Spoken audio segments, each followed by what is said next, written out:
On February 20th, a small team of doctors and volunteers from the Ohio University College of Osteopathic Medicine arrived in Haiti to help care for the earthquake survivors. They are stationed at a charity mission hospital outside of Port-au-Prince and are also trying to set up a small clinic. With us now is Dr. Peter Dane, the Associate Dean for Predoctoral Education at OUCOM, and has recently returned from Haiti. Thank you for being with us this evening. Thank you for asking me. It's one thing to see all these images on the computer, on television. What was it like seeing it firsthand?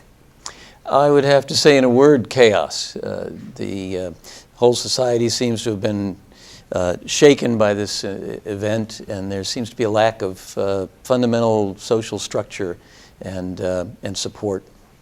What would you say is the primary need there? It's been 2 months since the earthquake now. Have any of the needs shifted at all?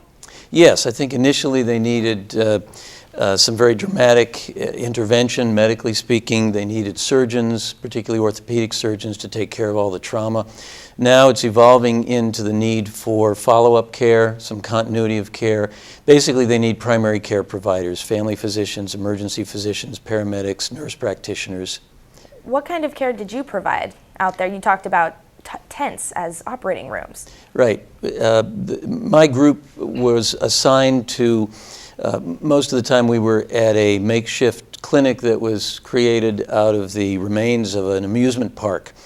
Tents were set up and tables were put out, and we basically saw patients who lined up in the morning for whatever they came in with. Some of that was wound care, some of it was infections, some respiratory problems, gastrointestinal problems, and whatever else happened by. We had car accidents, head traumas, lacerations. In addition to these kinds of urgent care situations, you also mentioned that your team performed surgeries out in the open air with no electricity and no running water, amputations. What was that like? Is that even possible? Well, there are, I think in the initial stages, immediately after the disaster, they were devoid of all power and water. At least when we were working, there was a fair amount of bottled water that we could use. A lot of the places did have generators and electricity. But yes, surgery was being performed mostly under tents and in makeshift areas. What's the attitude of the people down there? Obviously, they're still afraid of another earthquake happening again, but how did your presence there affect them or help them? Well, they were all very appreciative of whatever help we could give them.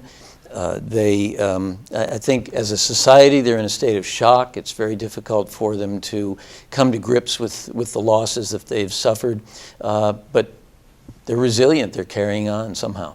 How can someone get more information about donating and helping out?